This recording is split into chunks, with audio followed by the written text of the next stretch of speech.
आता इतकं सगळं घडत असताना विरोधकांनी तरी किमान एकत्र राहावं, पण प्राप्त स्थितीमध्ये एकत्र राहतील तर ते मवियाचे नेते कसले? कारण एका बाजूला सरकारच्यासाठी 2 मंत्री, काही आमदार अडचणीचे ठरत असताना मवियामध्ये ठिणगी पडली आहे ती विरोधी पक्ष नेतेपदावरून. जे पद कायद्याने मिळणं शक्य नाही त्यासाठी मवियात कुरबुरी सुरू झालेल्या आहेत. मवियामध्ये काँग्रेसनं एकाच वेळेला राष्ट्रवादी आणि शिवसेनेवर कुरघोडी करायची ठरवली आहे. ही शिवसेना ठाकरेंची आहे, म्हणजेच उद्धव गट आहे. या उद्धव गट आणि त्याचबरोबर शरद पवारांच्या गटावर काँग्रेसची कुरघोडी कोणती आहे तर ती आहे सरळ सरळ विरोधी पक्ष नेते पदाची. विधान परिषदेमध्ये आत्ताच्या घडीला उद्धव गटाच्याकडे विरोधी पक्ष नेतेपद आहे. अंबादास दानवे हे विधान परिषदेतले विरोधी पक्ष नेता आहेत, पण आता तिथं काँग्रेस दावा करणार आहे. कारण काँग्रेसला विधान परिषदेमध्ये आपलं संख्याबळ जास्त आहे, तेव्हा पद आपल्याकडे हवंय आणि त्याच्या बदल्यात विधानसभेमध्ये विरोधी पक्ष नेतेपद हे उद्धव गटाला दिलं जाईल असं काँग्रेसच्या नेत्यांना म्हणायचं आहे. अर्थात ही आपापसातली सत्तेची वाटमारी इतकी सोपी नाही हे मात्र काँग्रेसचे नेते ना समजून घेतायत ना सांगतायत. बघा, हे विधानसभेमध्ये शिवसेना हा पक्ष मोठा पक्ष आहे, त्यामुळे त्यांनी त्यांचा कॅन्डिडेट डिक्लेअर केला पाहिजे. त्याचप्रमाणे वरच्या सभागृहामध्ये परिषदेमध्ये काँग्रेसचे जास्त आमदार आहेत, तिथं आम्ही आमचा विरोधी पक्ष नेता करू आणि सामंजस्यानं या राज्याच्या भ्रष्ट आणि महाराष्ट्राला रोज काळीमा लावणाऱ्या या सरकारला घेराबंदी कशी करता येईल याच्यावरचं प्लॅनिंग आम्ही करतो आहे. त्यामुळे सामंजस्यानं हा विरोधी पक्ष पदाचा जो प्रश्न आहे तो आम्ही सोडवू.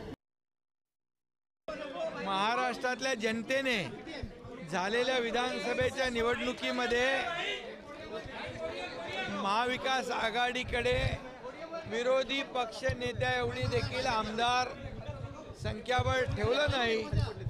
जनतेने कौल दिला महायुतीच्या बाजूने आणि म्हणून लँडस्लाईड मॅन्डेट मिळालेला आहे. तरी सुद्धा विरोधी पक्ष नेते पदाचा जो निर्णय आहे तो विधानसभेचे अध्यक्ष हे घेतील, हा त्यांचा अधिकार आहे. विधानसभेच्या अध्यक्षांचा अधिकार आहे विरोधी पक्षनेतेबाबत. विरोधी पक्ष नेत्याच्या पदाबाबत अध्यक्ष निर्णय घेतील असं म्हटलं गेलं आहे. प्रत्यक्षात हे काही वेगळं आणि स्पष्टपणे सांगण्याची सुद्धा गरज नाही, कारण कितीही प्रयत्न झाला तरी आघाडीला कायद्याने विरोधी पक्ष नेतेपद मिळत नाही हे मवियाला सांगणार कोण?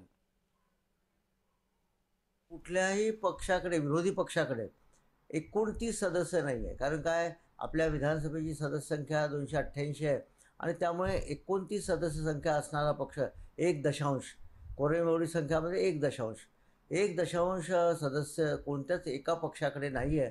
त्यामुळे मला हे थोडंसं कठीण वाटतं की कोणीतरी क्लेम केला तर त्याला कितपत मान्यता मिळेल.